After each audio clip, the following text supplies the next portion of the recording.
what are guys doing that's really helping?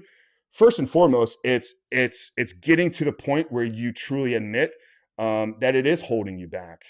That it is preventing you from using your guys' terminology, becoming the greatest version of yourself, or if it's holding me back from launching that job. It's holding me back from actually treating my wife the way that I want to treat her. It's holding me back from being the father that I know I'm supposed to be for the little girl, that when she looks at me, the sparkle is in her eyes. And when I look back at her, in the back of my brain, I know that,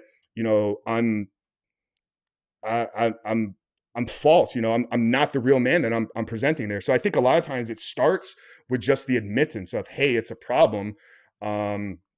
And then and then we can kind of get into what some of the other steps are, but I think that's really the first step is the admittance that it is a problem, and then the decision that I'm going to do whatever it takes, because it is a decision, it is a process. If you truly are addicted, which if you try to quit and you can't, that's an addiction.